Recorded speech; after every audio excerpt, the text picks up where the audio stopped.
आधी रात का समय था। घने जंगल के बीचों बीच आदिवासी पोशाक पहने एक आदमी कुछ तंत्र क्रिया में लीन दिखाई पड़ रहा था। उसके सामने एक ताबूत नुमा बक्सा रखा हुआ था और पास ही में उसने अग्नि जलाकर यज्ञ प्रज्वलित किया हुआ था। उस आदमी के गले में नरमुंड की माला थी। किसी अजीब सी भाषा में मंत्र पढ़ते हुए वह बार बार एक मुट्ठी सामग्री उस यज्ञ को समर्पित करता। यह सब इतना खौफनाक था कि किसी की भी रूह को कपा देने के लिए काफी था। अपनी तंत्र क्रिया के अंत में उसने एक पशु की बलि दी और उसके रक्त से ताबूत को स्नान करा दिया।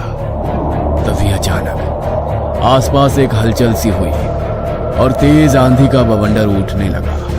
आसपास के जंगलों के सियारे एक सुर में रोने लगते हैं और आसमान में एक जोरदार बिजली कड़कती है। उसके साथ ही वो तंत्र करता हुआ आदमी उठकर जोर जोर से हंसने लगता है। रात के तकरीबन 8 बजे का समय था। 6 घंटे का लंबा सफर करके 20 लोगों की टीम अंडमान के घने जंगल के बीचों बीच पहुंच चुकी थी। यह जंगल 3 तरफ से समुद्र से घिरा हुआ था और आसपास में बस 1-2 छोटे छोटे गांवों के अलावा कहीं कुछ नजर नहीं आ रहा था। आर्कियोलॉजिकल डिपार्टमेंट के अनुसार यही वो लोकेशन है जहां पर कोयला होने की बात सामने आई है। हम लोगों को इस जंगल को साफ करके खुदाई का काम शुरू करना है। बॉस, अब तो अंधेरा हो रहा है। फिलहाल तो हम लोग ना कहीं आसपास सही सी जगह देखकर अपना कैंप लगा लेते हैं। तुम शायद ठीक कह रहे हो। सभी लोग अपनी अपनी टॉर्च हाथ में पकड़कर जंगल में आगे बढ़ने लगते हैं।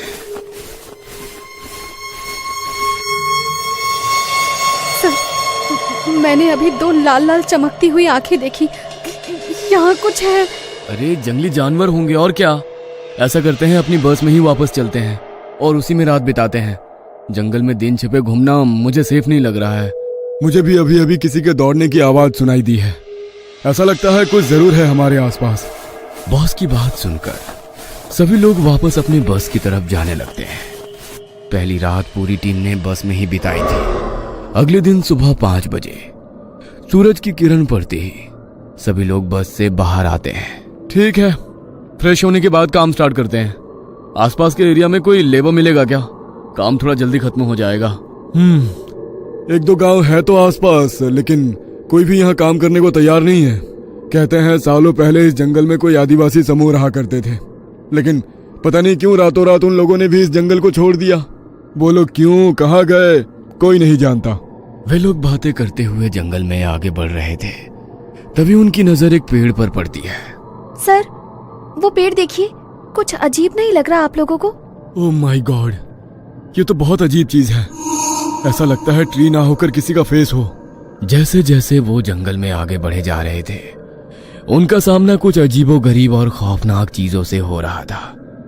किसी पेड़ पर उन्हें कपड़े की गुड़िया लटकती हुई दिख जाती, तो कहीं पर कोई मानव खोपड़ी। कहीं पेड़ों पर कुछ अजीब से साइन बने थे जिनका मतलब वो लोग समझ नहीं पा रहे थे। धीरे धीरे पेड़ों की कटाई का काम शुरू होता है। अचानक ही उन्हें घने पेड़ों से ढका हुआ एक टूटा फूटा सा मंदिर दिखाई देता है। जरूर यहीं कहीं आसपास ही पहले कोई रहता होगा, तभी उन लोगों ने ये मंदिर बनवाया होगा। लेकिन मैं ये सोचकर परेशान हूँ कि आखिर वो लोग क्यों चले गए, क्योंकि मैंने सुना है कि आदिवासी लोग अपना जमीन और जंगल कभी इतनी आसानी से नहीं छोड़ते हैं। अरे हमको क्या करना है यार, हमको आदिवासियों पर रिसर्च थोड़ी ना करनी है। इसको भी तोड़वाओ जल्दी और खुदाई का काम भी चालू करवा दो। मंदिर तोड़ने के बाद अब खुदाई का काम भी शुरू हो गया था। जैसे ही मजदूर मंदिर को खोदना शुरू करते हैं, लगभग 25 फीट के बाद नीचे उन्हें एक बक्से जैसा महसूस होता है। साहब, कुछ है नीचे। निकालो, देखे क्या है। उत्सुकतावश मजदूर बक्से को बाहर निकालते हैं। सर, बक्से पर यह देखिए क्या है। किसी ने लोहे की चैन से इसे लपेटा हुआ है। क्या कहते हैं, काट दें ये चैन? इतना ही नहीं, ये देखिए कुछ अजीब अजीब से चित्र भी बने हुए हैं इस बक्से के ऊपर। भाई, मैं तो पहले ही बता रहा हूँ, इसके अंदर से अगर खजाना बजाना निकला तो उसमें मेरा भी हिस्सा होगा। हाँ। अविनाश की बात सुनकर वहां खड़े सभी लोग मुस्कुरा देते हैं। लोहे की चैन को काटने के लिए जैसे ही उस पर हथौड़े से वार किया जाता है, जंगल के जंगली जानवर जैसे कुत्ते, गीदड़ और सियार एक साथ भयानक आवाज में रोने लगते हैं। अब तक सर पर चमकता सूरज जैसे घबराकर बादलों की ओट में छिप जाता है और दिन में ही अंधकार सा छाने लगता है। उल्लुओं का एक झुंड अचानक से आसमान में उड़ता है और पूरे आसमान पर छा जाता है। ये क्या हो रहा है सर? ये सब बहुत मिस्टीरियस नहीं होता जा रहा है? एक तो वैसे ही हम जंगल के बीचों बीच खड़े हैं और ऊपर से ये सब जो हो रहा है ना, मुझे तो बहुत घबराहट सी हो रही है। विक्की का इतना कहना ही था कि अगली हथौड़ी की चोट उस जंजीर को काट देती है। जंजीर हटाकर जैसे ही उस बक्से को खोला जाता है, उन्हें वहां जो दिखाई देता है उससे सबके होश उड़ जाते हैं। ओह माय गॉड, ये क्या है? हमें शायद ये बॉक्स खोलना ही नहीं चाहिए था। बॉक्स के अंदर जो कुछ भी था वो विक्की, शैली, बॉस, रोशनी और अविनाश के होश उड़ाने के लिए काफी था। उन पांचों की चीख उस खुले हुए बॉक्स को देखकर जैसे गले में ही अटक गई थी। अरे बंद करो इसे, वापस वही गाड़ दो। पता नहीं क्या है ये। सर, इस तरह से सीढ़ काटकर कोई किसी को जमीन की इतनी गहराई में क्यों दफनाएगा? मुझे ये सब समझ में नहीं आ रहा है। खोपड़ी के साथ ये किसी और लिपि में लिखे हुए कुछ मंत्र भी बक्से के अंदर दिखाई दे रहे हैं, लेकिन इन मंत्रों में क्या लिखा है, उनका क्या मतलब है, ये सब तो मुझे समझ में नहीं आ रहा। ये सब कुछ और ही चक्कर लग रहा है मुझे। ऐसा लगता है किसी ने कुछ टोना टोटका करके इसको यहाँ गाड़ा है। तुम लोगों ने महसूस किया इसके अंदर जो अजीब अजीब से चित्र बने हुए हैं ना, ऐसे ही चित्र पेड़ों की तनों पर भी बने हुए थे। इन सब का आपस में कुछ ना कुछ कनेक्शन है। सर, क्या करना है इस बॉक्स का? ऐसा करो, उठाकर ले चलो, आर्कियोलॉजिकल डिपार्टमेंट को दे देंगे, उनके कुछ काम आए तो। दिन भर काम करने के बाद सभी लोग थक कर चूर हो गए थे। शाम के 8 बज गए थे और चारों ओर अंधेरा अपने पांव पसारने लगा था। साइट पर काम करने वाले सभी लोगों ने कुछ कुछ दूर पर अपने अपने टेंट लगा रखे थे। थकान के कारण कुछ ही देर में सभी लोग गहरी नींद में आ गए थे। अचानक देर रात रोशनी की नींद खुलती है। ऐसा लग रहा है जैसे टेंट के बाहर कोई है और मुझे आवाज लगा रहा है। बार बार टेंट के बाहर लहराते एक साए को देखकर आखिर में रोशनी टेंट से बाहर आ जाती है। अरे, यहाँ तो कोई भी नहीं दिखाई दे रहा। अंदर से तो बार बार किसी की परछाई दिखाई पड़ रही थी। कहीं शैली तो नहीं आई थी मुझे बुलाने और मेरे जवाब ना देने पर लौट गई हो? कहीं किसी मुसीबत में तो नहीं है? ऐसा सोचकर रोशनी थोड़ी दूर पर लगे शैली के टेंट की ओर जाने लगती है। अचानक से उसे अपने पीछे से किसी के कदमों की आहट सुनाई देने लगती है। रोशनी चौंक कर पीछे देखती है, लेकिन पीछे कोई नहीं था। पसीने की बूंदें अब उसके माथे पर नजर आने लगी थी। वह तेज कदमों से शैली के टेंट की ओर बढ़ती है। तभी उसे पत्तों पर चलने की किसी के कदमों की आवाज और तेजी से सुनाई देने लगती है। रोशनी एक बार फिर से मुड़कर देखती है तो उसे अपने पीछे एक साया सा नजर आता है। अंधेरा ज्यादा होने के कारण उसे समझ नहीं आ रहा था कि आखिर वो है कौन। कौन हो तुम? क्या चाहिए? मेरे पीछे पीछे क्यों आ रहे हो? रोशनी के इतना कहते ही वो साया बिजली की तेजी से उसके बिल्कुल करीब आ जाता है। रोशनी के चेहरे के पास पहुंचकर वो अपनी हुड्डी सर से हटाता है तो वो देखती है कि वहां पर किसी इंसान का सिर्फ धड़ खड़ा था। उसके शरीर पर से सर गायब था और गर्दन से लगातार खून बह रहा था। उसे देखकर रोशनी पूरी ताकत से चिल्लाने लगती है। तभी उसे अपने दूसरी ओर किसी के गर्म सांसों का अपने चेहरे पर टकराने का एहसास होता है। रोशनी चौंक कर पलट कर देखती है तो दूसरी ओर हवा में एक खौफनाक सर लहरा रहा था। बिना धड़ का सिर हवा में तैरते हुए इतना भयानक लग रहा था कि उसे देखकर रोशनी का खून ही जम गया था। इससे पहले कि रोशनी कुछ भी समझ पाती, एक लंबा सा हाथ उसके सीने के आर पार हो जाता है। रोशनी की दिल दहला देने वाली चीख पूरे जंगल में गूंजती है और वो वहीं गिर पड़ती है। अगले ही पल पेड़ की लंबी जटाएं उसके पैरों में उलझती है और वो एक ऊंचे पेड़ पर उल्टी लटक जाती है। रोशनी की चीख इतनी खौफनाक थी कि लगभग सभी उस चीख को सुनकर अपने अपने टेंट से बाहर आ गए थे। ये किसके चीखने की आवाज थी? कुछ तो बहुत खतरनाक हुआ है अभी अभी। सब अपने आसपास देखो, सब लोग सही सलामत है ना? हम में से कोई मिसिंग तो नहीं है? सर, रोशनी नहीं है। सब लोग टॉर्च लेकर ग्रुप में अलग अलग दिशाओं में जाओ। हम जल्दी ही रोशनी को ढूंढ लेंगे, कुछ नहीं होने देंगे उसे।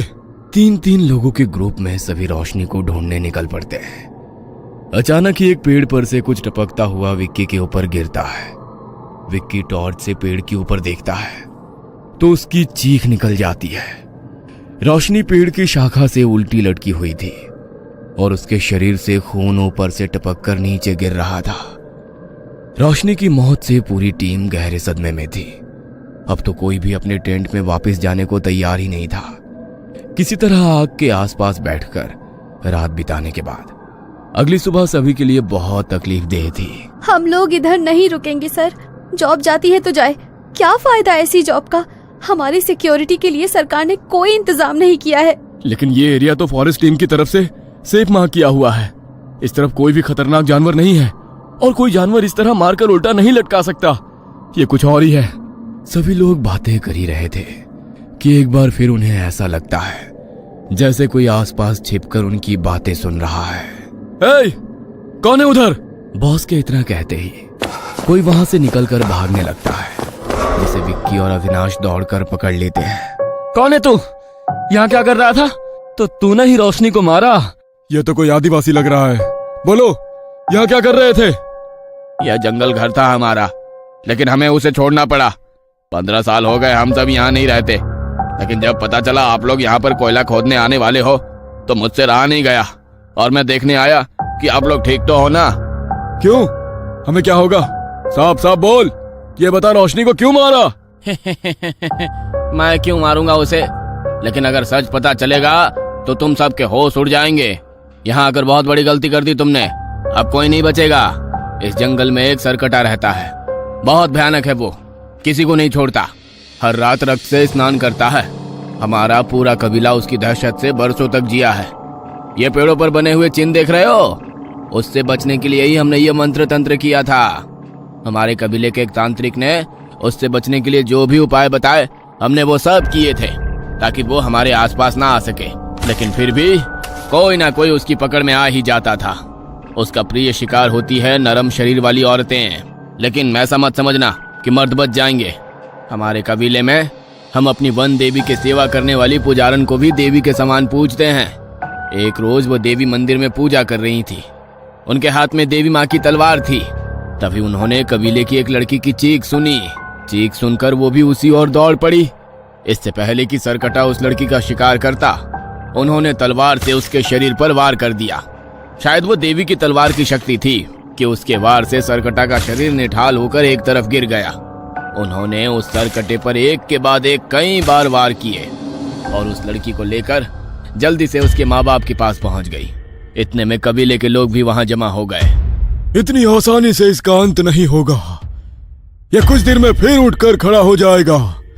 इसके सर को इसके धड़ से अलग करना होगा ताकि यह फिर से अपना शरीर वापस ना पा सके। तांत्रिक की मदद से उस दुष्ट के सर को एक मंत्र विधि के द्वारा ताबूत में बंद करके जंजीरों में जकड़कर मंदिर के नीचे दफना दिया गया और उसका धड़ अलग स्थान पर दफनाया गया। दोनों ताबूतों को मंत्रों की शक्ति से बांधा गया ताकि वह वापस बाहर ना आ सके। इतना होने के बाद भी उस सरकटे के अभिशाप से हमारे कबीले को मुक्ति नहीं मिली। पूरे कबीले में भयंकर महामारी फैल गई। लोग मरने लगे। पीने का पानी भी दूषित हो गया। कबीले के लोग इस जगह को अभिशापित मानने लगे और फिर ये जंगल छोड़कर चले गए। तो क्या ये जगह सच में शापित है? हाँ, आपने उसे बाहर निकालकर अच्छा नहीं किया। वह वापस आ गया है। अब उसे रोकना बहुत मुश्किल हो जाएगा। क्या बॉस, आप भी उसकी बातों पर यकीन कर रहे हैं? भूत प्रेत कुछ नहीं होता। मुझे तो लगता है इसने ही मर्डर किया है रोशनी का। सभी लोग उस लड़की की कहानी सुन रहे थे कि तभी उन्हें फिर से किसी की चीख सुनाई देती है। कोई जंगल की तरफ गया था क्या? हाँ सर, वो शैली मैडम को बाथरूम जाना था तो वो थोड़ा सुनसान जंगल की तरफ गई है। शिट, जल्दी चलो, ये लड़का सच बोल रहा है। शैली की जान को खतरा है। आप कुछ नहीं कर पाएंगे साहिब। वो ले गया होगा मैडम को। उनको छोड़ो, अपनी जान बचाकर निकल जाओ यहाँ से। ठीक है, मैं हेडक्वार्टर कॉल कर देता हूँ। चलो सब लोग बस में बैठो। बॉस अपना फोन बार बार ट्राई करते हैं लेकिन उनका फोन नेटवर्क एरिया में ही नहीं था। सभी अपने फोन चेक करते हैं लेकिन किसी का फोन काम नहीं कर रहा था। छोड़ो फोन को, सब लोग बस की तरफ चलो। वे सभी लपक कर बस की ओर जाते हैं और ड्राइवर बस स्टार्ट करता है। बस धीरे धीरे आगे बढ़ रही थी। तभी बस के शीशे के बाहर विक्की को हवा में तैरता हुआ वही खौफनाक सर दिखाई देता है और देखते ही देखते एक लंबा सा हाथ आकर विक्की को चलती बस से बाहर खींच लेता है और जमीन में ले जाकर पटक देता है, जिससे विक्की के सर से खून का फुवारा छूट पड़ता है और उसी पल उसकी मौत हो जाती है। ड्राइवर, बस को पूरी स्पीड में भगाओ, कोई भी सामने आए रुकना नहीं। ड्राइवर बस को स्टार्ट करने की बहुत कोशिश करता है, लेकिन बस आगे बढ़ने का नाम ही नहीं ले रही थी। सर, पता नहीं क्या हो रहा है, बस स्टार्ट ही नहीं हो रही। हम सब मारे जाएंगे, कोई नहीं बचेगा। आप लोग यहाँ रुककर अपनी मौत का इंतजार करते रहो, मैं जा रही हूँ। रूबी बस से उतरकर भागने लगती है। रूबी को रोकने के लिए दो लोग उसके पीछे भागते हैं। अचानक ही एक बड़े से पत्थर से टकराकर वो दोनों गिर पड़ते हैं और रूबी दौड़ते हुए आगे निकल जाती है। क्यों मेरे पीछे आ रहे हो? जाओ तुम लोग, मैं अब तुम्हारे साथ नहीं आऊंगी। किसी गांव में जाकर मदद मांग लूंगी, मुझे जिंदा रहना है। इतना कहकर रूबी पलटकर देखती है तो उसकी चीख निकल जाती है। उसके ठीक पीछे सरकटा खड़ा हुआ था। सरकटा का लंबा सा हाथ आकर उसकी गर्दन में रस्सी की तरह लिपट जाता है और रूबी वहीं दम तोड़ देती है। रूबी की लाश के कुछ ही दूर पर उन दोनों की भी लाश पेड़ से उल्टी लटकी थी, जो रूबी के पीछे भागे थे। रूबी की चीख सुनकर बचे हुए लोगों में भी भगदड़ मच जाती है और अपनी जान बचाने को वो जंगल में इधर उधर दौड़ पड़ते हैं। अपनी जान बचाने की नाकाम कोशिश के बीच एक एक करके सभी सरकटे का शिकार हो जाते हैं और पूरा जंगल खौफनाक चीखों से गूंज उठता है। दूसरी ओर हमारा जंगल तबाह करने का भुगतान तो करना ही पड़ेगा ना। कोयले के लिए सब तबाह करने चले थे ना, अब कोई यहाँ पैर रखने से भी डरेगा। पूरी कहानी नहीं जानना चाहोगे? बरसों पहले सरकटा को कैद करने के बाद सब कुछ सामान्य हो गया था। अचानक एक दिन हमारे जंगल में बहने वाली नदी का पानी पीकर सब बीमार होने लगे। नदी का पानी जहर बना वो सरकटा का अभिशाप नहीं था, जानबूझकर उसमें केमिकल मिलाया गया था ताकि उसे पीकर हम खुद मर जाएं और ये जंगल खाली हो जाए। जंगल के लिए अभिशाप सरकटा नहीं, वो लोग थे जो पैसों के लिए कुछ भी करने को तैयार हो जाते हैं। जिस तरह से सरकटा को कैद करने का मंत्र कबीले के पास था ना, वैसे ही उसे जगाने का मंत्र भी हमारे पास है। जब जंगल खतरे में आ गया तो उसकी रक्षा के लिए मैंने ही सरकटे के धड़ को उसके ताबूत से निकालकर मंत्रों की शक्ति से उसे जागृत किया। सरकटा अब इसी जंगल में भटकेगा अपने अगले शिकार के इंतजार में। जो जंगल का शिकार करने आएगा खुद उसका शिकार बन जाएगा।